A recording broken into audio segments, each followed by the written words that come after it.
बिस्मिल्लाहिर्रहमानिर्रहीम। अस्सलाम वालेकुम। उम्मीद करता हूँ आप लोग ठीक होंगे। पुर्तगाल का जॉब सीकर वीज़ा एक ऐसा टॉपिक है जिसके ऊपर आपने बेशुमार वीडियोस भी देख ली हैं। बहुत सारे लोगों को जो जब आप जॉब सीकर वीज़ा के लिए एप्लीकेशन फॉर्म फिलअप करते हैं, जो कि मैंने अभी आपको स्क्रीन पे दिखाना है, ये भी आपने फिलअप किया होगा। अगर नहीं आपने किया तो मैं बता देता हूँ कैसे करते हैं स्क्रीन पे जाके। इसके बाद जो रिस्पॉन्सिव एक फॉर्म आता है वो भी आपको बहुत सारे लोगों को ऑलरेडी आ गया होगा। तो अगर आप जॉब सीकर वीज़ा के लिए, पुर्तगाल का जो जॉब सीकर वीज़ा है इसके लिए पहली दफ़ा अप्लाई करना चाह रहे हैं, तब भी मैंने आपको डिटेल बतानी है कि आपने कैसे अप्लाई करना है। अगर आप ऑलरेडी अप्लाई कर चुके हैं, फॉर्म सबमिट कर चुके हैं, रिस्पॉन्सिव फॉर्म भी आपके पास आ चुका है, तो फिर आपका नेक्स्ट प्रोसेस क्या है? आपको अपॉइंटमेंट ही नहीं मिल रही पाकिस्तान से, तो इसका क्या सोल्यूशन है?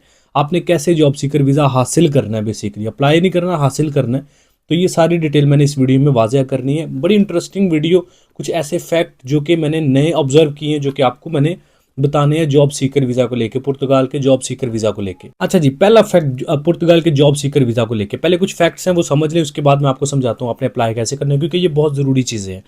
अब बहुत सारे वीडियोस में आपने सुना कि पुर्तगाल का जॉब सीकर वीज़ा आपको 27-28 हज़ार रुपये में मिल जाता है, बेसिकली $75 के अंदर, $75 के अंदर आपको ये वीज़ा मिलता है, फीस है इसकी।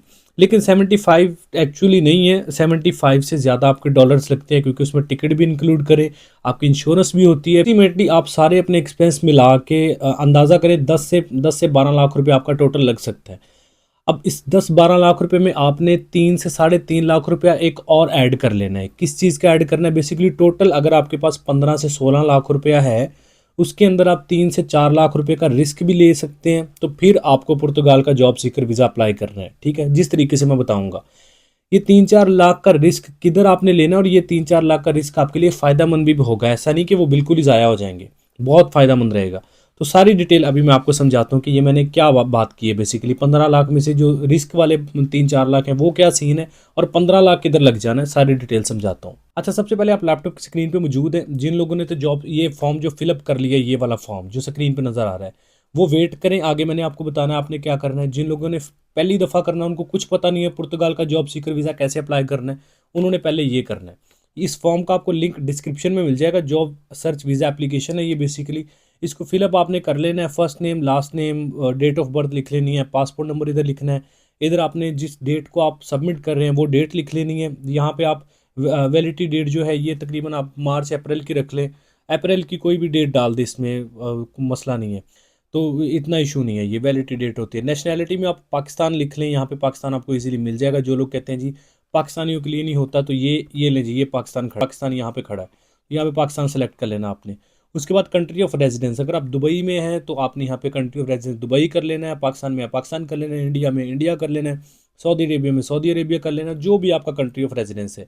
उसके बाद आपने यहाँ पे ईमेल अपनी डाल लेनी है, एग्जैक्ट ईमेल। उसके बाद यहाँ पे आपने एजुकेशन अपनी डाल लेनी है, मतलब स्कूलिंग की है, मतलब जो इंटरमीडिएट की है तो 12 कर लें। अगर आपने यूनिवर्सिटी लेवल की है तो यहाँ पे अपना डिप्लोमा वगैरह किया है तो यहाँ पे मेंशन कर लें। उसके बाद आपको यहाँ पे अपना ऑक्यूपेशन सेलेक्ट करना है कि आपका क्या ऑक्यूपेशन है। अगर आप ऐसे देख लीजिएगा आपका जो भी आपके रेलेवेंट हो। अगर आपके पास कोई एक्सपीरियंस नहीं है, कोई आपके पास खास मतलब ऑक्यूपेशन से रिलेटेड नहीं है, तो आप वेटर्स हैं यहाँ पे। इसके अलावा अगर आप वेटर का भी नहीं काम जानना तो क्लीनिंग एंड हाउस वर्कर हैं, हाउस होल्ड वर्कर हैं। इसके अलावा अनस्किल्ड वर्कर की भी कैटेगरी यहाँ पे है, कोई काम नहीं आता, जस्ट आपको जो मैन पावर होती है वो काम आप करना चाहते हैं, तो यहाँ पे अनस्किल्ड वर्कर के ऊपर भी आप टिक मार्क लगा सकते हैं। और ये एक से ज़्यादा आप टिक मार्क लगा सकते हैं, देख लीजिएगा जिस जिस चीज़ में आप इंटरेस्टेड होंगे, जिस जिस ऑक्यूपेशन में। उसके बाद यहाँ पे भी प्रोफेशनलिज्म, जो इसमें भी आप वेटर, किचन हेल्पर सारे मौजूद हैं। जो जो भी कैटेगरीज को आप सिलेक्ट करें, स्किल्ड, क्लीनिंग, सारी वो आपने सेलेक्ट कर लेनी है। उसके बाद यहाँ पे आपने अपना एक्सपीरियंस बताना है कि 3 से 4 साल, 5 साल, जो भी आपका एक्सपीरियंस आपका रह चुके हैं। उसके बाद यहाँ पे इंग्लिश सेलेक्ट कर लेनी है। अदर लैंग्वेज में जाके उर्दू कर लें, पंजाबी कर लें, हिंदी स्पीकिंग बता दें कि मैं हिंदी बोल सकता हूँ, क्योंकि उर्दू हिंदी में इतना फ़र्क नहीं है। तो यहाँ पे 3-4 लैंग्वेजेस ऐड कर लें। उसके बाद कॉन्टैक्ट लैंग्वेज, आप इसे किस लैंग्वेज में कॉन्टैक्ट किया जाए, तो इंग्लिश यहाँ पे सेलेक्ट कर लें। That's it. ये बाकी टिक मार्क लगा के यहाँ टर्म्स एंड कंडीशंस को आप टिक कर लें। सबमिट पे क्लिक कर देंगे तो आपका सबमिट हो जाएगा, और आपको एक ईमेल आएगी, उसके ऊपर आपको एक रिस्पॉन्सिव फॉर्म भी आ जाएगा। ठीक है जी, ये स्क्रीन पे वैसे चल रहा है, ये फॉर्म आपको रिसीव हो जाएगा। ले जी, अब नेक्स्ट प्रोसेस क्या है? ये फॉर्म आपने सबमिट कर लिया, आपको ये फॉर्म जो स्क्रीन पे चल रहा है बहुत सारे लोगों के पास ऑलरेडी आ गया होगा, उन्होंने पहले ही लिया होगा। बहुत सारे लोग जब ये सबमिट करेंगे उनको आ जाएगा। यहाँ तक प्रोसेस आपको समझ आ गया। अब नेक्स्ट होता है, आपने अपने जॉब सीकर वीज़ा के लिए अप्लाई करना होता है इस फॉर्म के साथ। ये जो फॉर्म आपकी स्क्रीन पे चला या फिर ऑलरेडी ये सबमिट करके आपको जो ईमेल पे मिल जाएगा, वो फॉर्म आपने पकड़ना होता है। और आपने जो ऑक्यूपेशन सेलेक्ट की है उसके रेलिवेंट कुछ आपने अपने सर्टिफिकेट्स बनवा लें, या फिर आपके पास एक्सपीरियंस लेटर बने पड़े हैं या बनवा लें, जैसे भी है वो अरेंज करके आपने वो अटैच करने होते हैं। साथ अपना पासपोर्ट आईडी कार्ड वगैरह अटैच करना होता है। और अपना जो बैंक बैलेंस है ना, वो अप्रॉक्सीमेटली 8 से 10 लाख रुपया शो कर दें। कोई बैंक स्टेटमेंट वगैरह साथ अटैच कर दें। ज़रूरी नहीं है ना, ये रिक्वायरमेंट है, लेकिन 8 से 10 लाख रुपया क्लोजिंग बैलेंस स्टेटमेंट, ऐसा नहीं कि स्टेटमेंट प्रॉपर मेंटेन हो, जस्ट क्लोजिंग बैलेंस उन्होंने आपका देखना है। ट्रांजैक्शंस कैसे हो रही हैं, बिजनेस है कि नहीं, जॉब है कि नहीं, इन चीज़ों से फ़र्क नहीं पड़ता। जस्ट आपका क्लोजिंग बैलेंस उसमें 8-10 लाख रुपया होना चाहिए अकाउंट में। पकड़ के चाहे एक दो दिन में डिपॉजिट किया हो, फ़र्क नहीं पड़ता, लेकिन क्लोजिंग बैलेंस अकाउंट में होना चाहिए। ट्रांजैक्शन जैसी भी है वट एवर, वो स्टेटमेंट साथ आपने अटैच करनी है बस। ये कोई इसके अलावा 30,000 यूरोज़ की इंश्योरेंस करवा लें, ये आपके डॉक्यूमेंट्स मेन लगेंगे। इसके अलावा अदर एक दो और डॉक्यूमेंट्स हो गए जो कि स्क्रीन पे आपको मेंशन कर दूंगा। ये डॉक्यूमेंट्स आपने लेके अम्बेसी में जाना होता है और अपने जॉब सीकर वीज़ा के लिए अप्लाई करना होता है, जो कि 15 से 20 दिन के अंदर, मैक्सिमम 21-22 दिन के अंदर अंदर आपको वीज़ा रिसीव जो इशू कर दिया जाता है एम्बेसी की तरफ से। अब यहाँ पे मेन प्रॉब्लम ये आ रही है कि जब आप पुर्तगाल की वेबसाइट पे जाते हैं अपॉइंटमेंट लेने, तो वो आपको कहते हैं जी कि पाकिस्तानियों के लिए 2023 में अपॉइंटमेंट सारी फारिग हैं, 2024 में अब अपॉइंटमेंट रीओपन होगी, दोबारा ओपन होगी, और अभी तक कोई अपॉइंटमेंट ओपन नहीं हुई पुर्तगाल की। अब इसका सोल्यूशन क्या है? अब आ जाए वही बात की तरफ जो मैंने स्टार्ट में की थी कि अगर आपके पास 15 लाख रुपया है, उसमें से 3 लाख का आपने रिस्क लेना है। वो क्या है? देखें, पाकिस्तान से अपॉइंटमेंट लेंगे पुर्तगाल की आपको नहीं मिलेगी, बांग्लादेश से लेंगे, इंडिया से, श्रीलंका, इन कंट्रीज़ में जल्दी अपॉइंटमेंट नहीं अवेलेबल, मतलब अब जल्दी क्या अवेलेबल ही नहीं है। अब आपको या तो जाना पड़ेगा किसी और कंट्री में, जिसमें दुबई शामिल है, जिसमें सऊदी अरेबिया शामिल है, जिसमें अज़रबैजान शामिल है, जिसमें मलेशिया शामिल है, कतर शामिल है। ऐसे कंट्रीज़ जो में लोग पाकिस्तान इंडिया की तरह पागल नहीं है, मतलब वहाँ पे अपॉइंटमेंट्स अवेलेबल हैं। आप दुबई में चले जाएं, अपॉइंटमेंट आपको कहीं ना कहीं मिल जाएगी। आपको अज़रबैजान चले जाएं, आपको वहाँ पे अपॉइंटमेंट मिल जाएगी। एक और चीज़ का आपने ख्याल रखना है कि जब आपने सबसे पहले एक माइंड सेटअप आपने बनाना है। माइंड क्या बनाना है कि आप फॉर एग्जांपल, मैंने माइंड बनाया कि यार मैंने अज़रबैजान से अपॉइंटमेंट लेनी है, पुर्तगाल के अपॉइंटमेंट जो जॉब सीकर वीज़ा की। तो अभी मुझे फॉर्म फिलअप नहीं करना, पहले मुझे ये देखना है कि मुझे अज़रबैजान का विज़िट वीज़ा लेना है, ई वीज़ा जो होता है। उसके बाद मैंने टिकट ले लेनी है। अब मैंने वहाँ पे पहुँच जाना है अज़रबैजान में, और वहाँ पे फिर मैंने अपना जो ये फॉर्म फिलअप करना है, और कंट्री ऑफ रेजिडेंस में आपने अपना अज़रबैजान सेलेक्ट कर लेना है। 30 दिन का वीज़ा होगा। बाद मैं अपॉइंटमेंट लूँगा अज़रबैजान से अपॉइंटमेंट लूँगा, और कोशिश करें ईमेल पे उनको जो अज़रबैजान में एम्बेसी है उसको मेल कर लेंगे, मैं पाकिस्तानी हूँ, मैं यहाँ पे विज़िट पे आके अपॉइंटमेंट लेके अपना प्रोसेस करना चाहता हूँ, क्योंकि पाकिस्तान में अपॉइंटमेंट्स अवेलेबल नहीं है। तो वो अगर तो अज़रबैजान एम्बेसी कह दें, या जो भी कंट्री, दुबई, मलेशिया, जिस कंट्री में भी आप इंटरेस्टेड है, उनसे पूछ ले कि मैं विजिट पे आके यहाँ पे अपॉइंटमेंट आपसे लेके अपना प्रोसेस करना चाहता हूँ जॉब सीकर वीज़ा, क्योंकि पाकिस्तान में अपॉइंटमेंट से अवेलेबल नहीं है। तो अगर तो वो कह दें हाँ जी आप आ जाएँ, तो आप अपना विजिट वीज़ा अप्लाई करें, विजिट वीज़ा पकड़ें, फ़्लाइट पकड़ें, पहुँच जाए उस कंट्री में, अज़रबैजान, दुबई, जो भी कंट्री है। वहाँ पे पहुँच के आपने ये फॉर्म फिलअप करना है, उसी वक्त रिस्पॉन्सिव फॉर्म आ जाएगा, अपने फॉर्म्स पकड़ के पहुँच जाए एम्बेसी में और जॉब सीकर वीज़ा के लिए अप्लाई कर लें।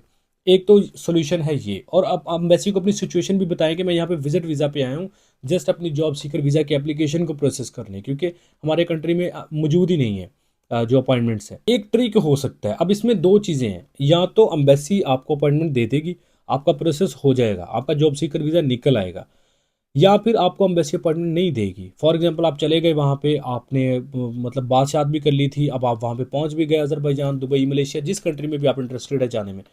तो इसमें अगर फॉर एग्जांपल आपकी वहाँ पे जॉब सीकर वीज़ा एप्लीकेशन नहीं होती, तो ये 3 लाख रुपया आपका जो है वो ज़ाया होगा। 3 लाख किस चीज़ का? आपने वीज़ा लिया, टिकट लिया, वहाँ पे गए, खाना पीना वो रहे वहाँ पे, ये सारे आपके पैसे ज़ाया हो सकते हैं। लेकिन ये बेसिकली ज़ाया नहीं होंगे, क्योंकि आपकी ट्रैवल हिस्ट्री एटलीस्ट बन जाएगी। आप विजिट वीज़ा पे जाएंगे, पासपोर्ट पे ठप्पे लग जाएंगे एंट्री एग्जिट की।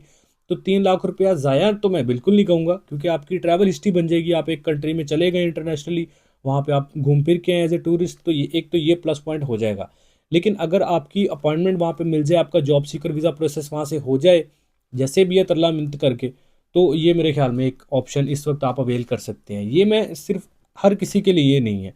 अगर आप 2-3 लाख 4 लाख का रिस्क ले सकते हैं, फिर आपके लिए है कि आप कहें कि यार चलो मैं जॉब सीकर वीज़ा के लिए ट्राई कर लेता हूँ, अगर तो वहाँ से अपॉइंटमेंट लग गई तो मैं कर लूँगा, अगर ना लगी तो मैं चलो टूर करके तो वापस आऊँगा ही ना, एज ए टूरिस्ट मैं विजिट वगैरह तो कर ही लूँगा ना। अगर तो ये आपकी सोच है फिर आप ये ट्राई करें। अगर आप आपने बड़ी मुश्किल से पैसे जोड़ तड़िया करके जैसे भी जोड़े हैं पैसे मेहनत करके, आप कहते हैं जी मेरे पास 5 लाख रुपया 7 लाख रुपया है, मैंने इसमें से 1,000 भी खर्च करना हो तो मैं बड़ा सोचता हूँ, तो फिर आप इसमें ना जाएं। इस प्रोसेस की तरफ बहुत सारी वीडियोस में बताया है कि जिनके पास 7 लाख 10 लाख रुपया उनको क्या करना चाहिए, ठीक है।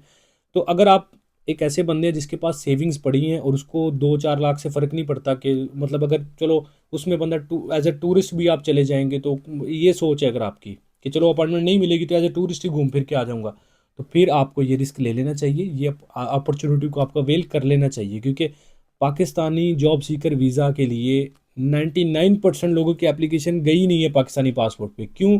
अपॉइंटमेंट्स ही अवेलेबल नहीं है पाकिस्तान में।